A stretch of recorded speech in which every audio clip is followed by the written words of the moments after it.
Hello, welcome back to the channel. Today's video, voted on as usual on our Patreon service, is the Eradicators from the Space Marine Codex. Now before we jump in guys, if you could kindly hit that subscribe button below, it's a huge help to growing the channel, and also our Space Marine content gets sent straight to your subs page. Okay, the Eradicator is an extremely common unit being used at present, so let's find out exactly why. So onto their datasheet, starting off with their costs. These guys were originally 40 points a man at base cost, but now have been amended to 45, and their power level was previously 6 and is now 7. So these changes are an indication of how well they're doing on the launch of 9th edition. You can take a min unit of 3 of these guys and it goes right up to a total of 6 models in the unit. Now with keywords of note, they've of course got the chapter keyword, they're a core unit, a Primaris unit, an Eradicator squad. They've got the MKX Gravis armor and they're an infantry unit. So nice and straightforward there. Any of those that are relevant will be mentioned at some point in the video. As for their stats, they've got movement of 5 inch, weapon skill 3+, ballistic skill 3+, strength 4, toughness 5, wounds 3, attacks 2, leadership 7 and a 3+ save. So with the sergeant in the unit, he's going to have 3 attacks as well and a leadership value of 8. So pretty beefy stats for an infantry unit. The toughness 5 and wounds 3 in particular stand out there. As far as abilities go, they've got the 2 standard marine abilities and a more unique ability. Now let's get the standard stuff out of the way. Angels of Death, which I'll display on the screen if you're not aware of what that is. It's a bit of a pain in the butt to repeat every video, so I've resorted to just displaying it now. Combat squads, if you want to split a max unit of 6 into 2 3-man units, you can do so without using 2 heavy support options within your detachment, and it'll only take up 1. And then you can decide whether to separate the unit into 2 during deployment, so maybe you pre-plan to split them anyway, but you can just wait to see your opponent's list along with the battlefield setup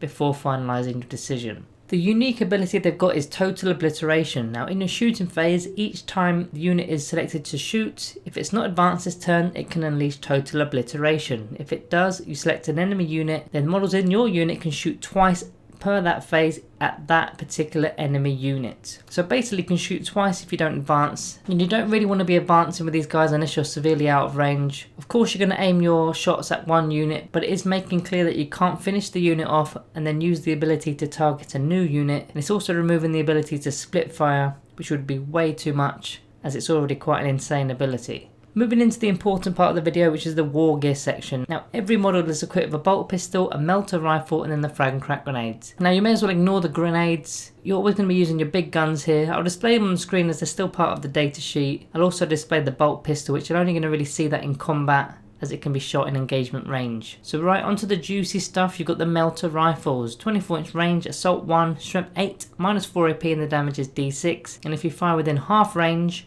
which will be 12 inch, the damage will be D6 +2. So it's a mid-range weapon that you could advance with in extreme measures, but preferably not. Remember your Total Obliteration ability to fire twice. So a 6-man unit with these is throwing out 12 shots here if you didn't advance. Now let's run a breakdown here using a min unit of 3. I'm not going to be considering any buffs to their rolls. Now they are core, so it is extremely easy to buff them with their rerolls of 1 etc. But for this example I'm not going to be buffing them. Okay, so a 3-man unit basically firing twice is going to be 6 shots. Hitting on 3s is netting an average of 4 hits. Now against toughness 4 you're going to be wounding 3.3 times. Against toughness 5 right up to toughness 7 it's going to be 2.7 times. This is all averages of course. Against toughness 8 you're going to be wounding twice, and then against toughness 9 and onwards it's 1.3 wounds on average. So the target will have a chance of using an in-1 save or possibly a 6+ armor save due to it being a -4 AP weapon.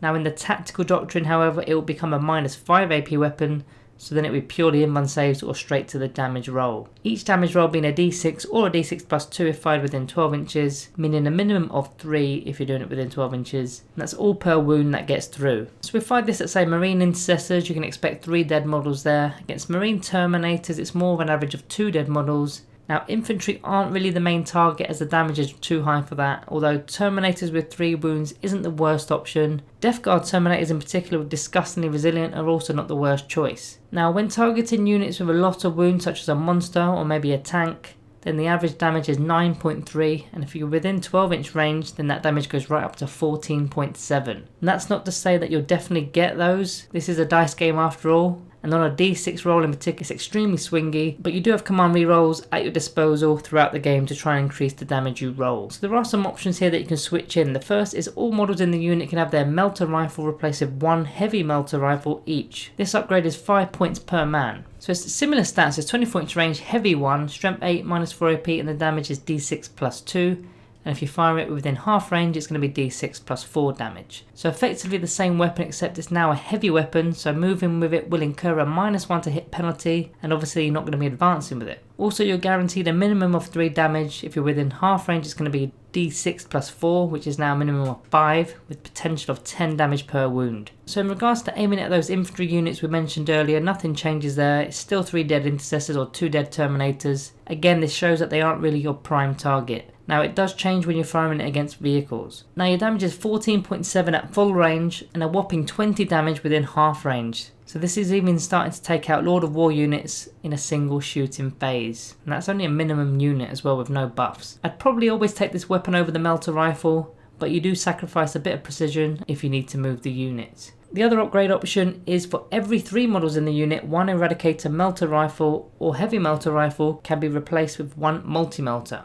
Now I'm not sure why they would put a heavy melter rifle, because why would you pay 5 points and then pay another 10 points for a multi-melter? But hey ho, so that's what they are. They're a 10-point increase here. It's another 24-inch weapon. It's heavy 2, strength 8, -4 AP, and the damage is d6. And if you're shooting within 12-inch range it's d6 plus 2. It's pretty much just an extra shot compared to the other weapon. When applying the total obliteration, however, it becomes a total of 4 shots. So really it's an additional 3 shots when you look at it that way. So it instantly is worth it. I think my Eradicator loadout would consist of 1 multi-melter and 2 heavy melter rifles, as all 3 weapons will then be heavy, so the unit is all synchronized. And also that's a total of 8 melter shots firing at the same target per shooting phase from a min unit of 3 guys. Now moving away from the Wargear, I want to check out the stratagems available to your units. From the main Marine Codex, you've got the following. Transhuman Physiology for 1 CP. If you've got 5 or fewer models, it will be 2 CP if you've got 6. When a Primaris unit such as your Eradicators is selected as a target of an attack, then any unmodified wound rolls of a 1, 2 or 3 will be a failed roll, so basically they're going to need a 4+ just to wound your guys. So it's nice to keep an already tanky unit alive for a little longer.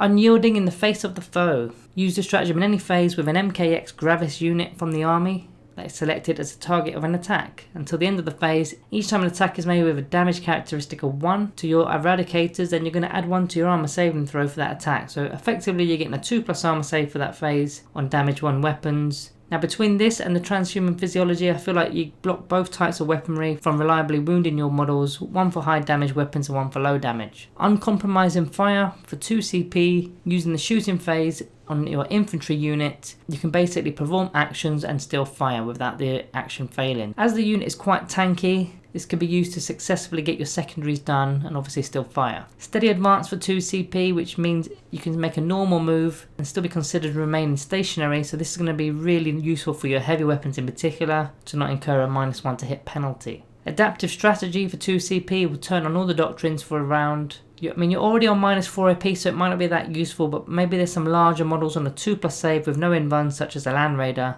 and you want to tear it down in one go.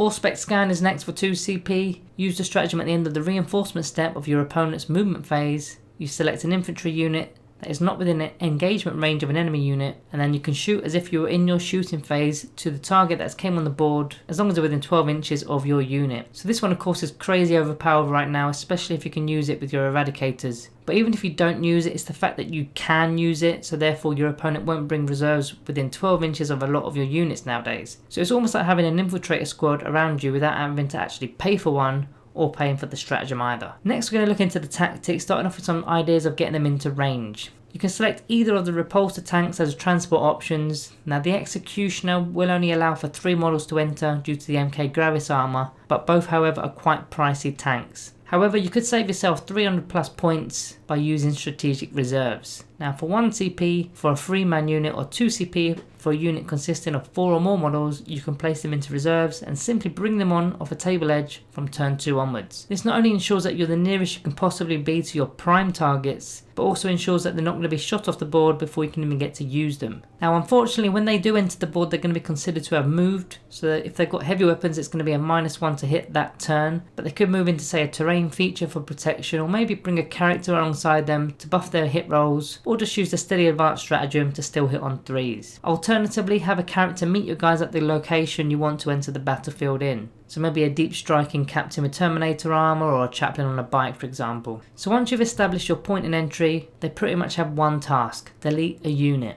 make sure it's a unit that's worth it. You guys are likely going to get some attention when they're in the battle, so at the very least make your points back. If you've spent 155 points on a 3-man unit, then at the very least you want to be taking 155 points off of your opponent's army off the board. This is why the position that you enter the board is key. Maybe you can get yourself near a dreadnought or a Tyranid monster perhaps, something that is going to be causing you problems if you don't remove it.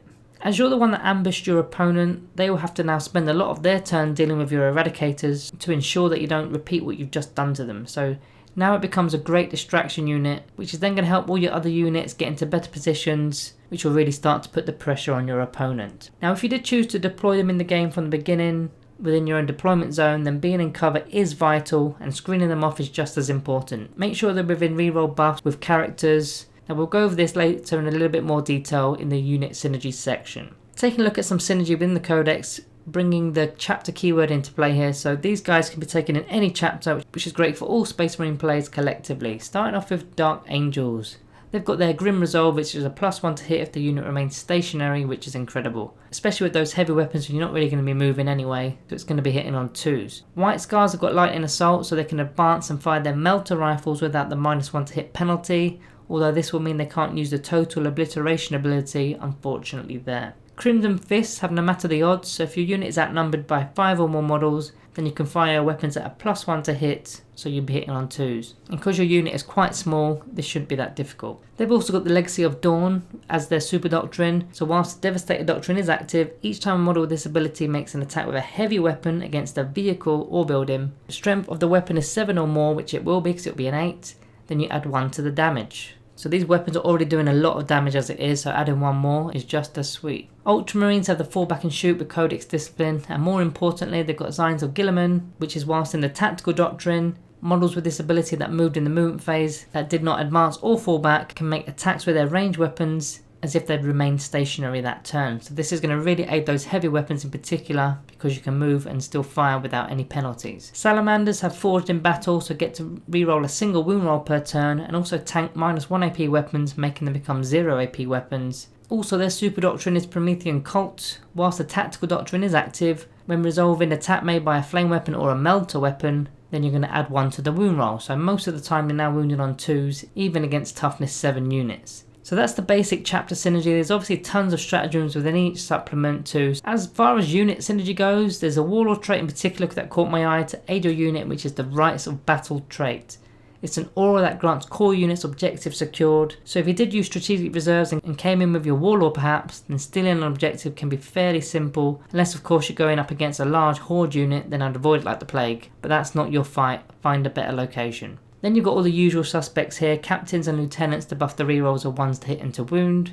Librarians could use Null Zone to remove enemy invuln saves to help those -4 AP weapons get through armour. Or they've got the Psychic Fortress ability for that 5+ invuln save for your unit. I always love using a chaplain, especially one on a bike, because he can ride to the location that you've entered the battlefield on, maybe with a min unit of outriders just for their lookout sir screen. Once he's there, he can start getting off his litanies. So you've got litanies such as the Cataclysm of Fire for a +1 to the wound rolls for range attacks, so to make sure you're going to be wounded on 2s almost all of the time, or Recitation of Focus for +1 to the hit rolls, which will either get you hitting on 2s or simply cancel out a -1 to hit penalty for moving your heavy weapons. Apothecaries are great for the unit too, granting a 6+ Feel No Pain save and also healing wounds every turn, and with the opportunity to bring a dead model back if you've lost one. Okay, onto the summary for the unit then. An extremely powerful unit, although it costs an average of 50 points a man, which at first feels like quite a lot, but a 3-man min unit is very cheap at only 150 points on average. And for the amount of damage that they do in the shooting phase, it's got to be worth it. Now, admittedly, they won't last 5 turns. If you do, you're doing very well in that game. They're capable of deleting a unit per turn, no matter the size of the unit. Unless it's something like a Catan Shard, which will only take 3 wounds per phase, but that's a rare case within the game. Usually anything you want dead is going to be dead. All as long as your positioning when entering the battle was done correctly. This is the most important piece of advice you can take from this video. Bringing these guys in at the right time and in the right spot, and avoiding horde units. You don't want to be bringing them 9 inches away from a mob of cultists,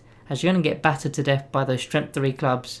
So avoid these along with any gaunts, poxwalkers, you know the type. Don't go anywhere near them. Enter near something like vehicles and monsters, the big fish, expensive units. If you can spot a character out of position, then you may be tempted for it, but in the long run those characters are about 100 points and probably not worth the sacrifice of your unit. Hit the Marine Dreadnoughts, the Tyranid Exocrines, and maybe the Necron Doomsday Arcs and those type of units. Pairing them with a character for max use could be the way to go, or castle them in your backlines with multiple characters for a big Death Star. But that does involve waiting for your opponent to come to you, so it's kind of situational, that one. Anyways guys, time for the rating. These guys for me, even though they got a slight nerf with their points increase, they're still for me one of the best heavy support infantry units within the game, so it's going to be a 5 out of 5 from me.